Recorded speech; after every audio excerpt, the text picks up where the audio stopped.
Le MENA a porté plusieurs noms.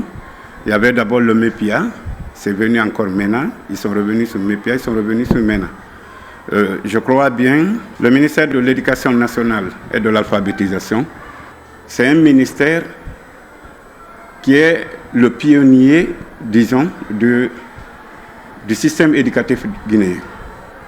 Le fait qu'ils ont fusionné le ministère de l'Éducation nationale et le ministère de l'Enseignement technique et de la formation professionnelle, cette fusion a des avantages. Le premier avantage d'abord, c'est avoir un contrôle total sur le système éducatif en général. Aussi, requalifier le système éducatif guinéen. Parce que nous avons constaté que ça fait belle ruette. Au lieu que le niveau se rehausse chaque année, nous constatons que le niveau continue à baisser. Quelles sont les causes? Est-ce que réellement cela est dû, disons, aux différents systèmes mis en place?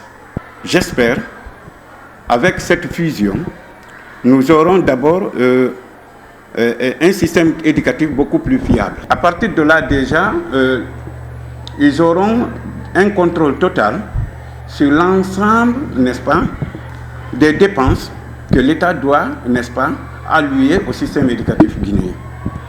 Que ce soit de l'enseignement technique, que ce soit du ministère de l'Éducation nationale. Requalifier le système, c'est d'abord, n'est-ce pas, avoir des programmes bien harmonisés, des programmes de formation bien définis pour les apprenants, pour les encadreurs et aussi, je dis bien aussi, pour, n'est-ce pas, l'ensemble du système pédagogique guinéen. Il y a aussi des avantages et des inconvénients. J'ai cité quelques avantages, parce que déjà nous avons la suppression de certains postes de responsabilité. Par exemple, avant il y avait plusieurs secrétaires généraux dans les différents ministères. Maintenant là, ces postes de responsabilité là ont été supprimés. Les chefs de cabinet et les directions parallèles. Il y a aussi certains chefs de département. Donc tout ça là, ça a été fusionné. Donc il y a une suppression de certains postes de responsabilité. Donc voilà en quelque sorte quelques inconvénients que je peux apporter par rapport, n'est-ce pas, à cette fusion. Mon souhait est que ce ministère ait toutes les possibilités pour revoir le système éducatif guinéen.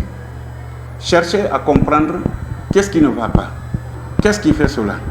Et surtout aussi, chercher à former les enseignants, chercher à former les encadreurs pour qu'il y ait, n'est-ce pas, une éducation fiable, une éducation rentable.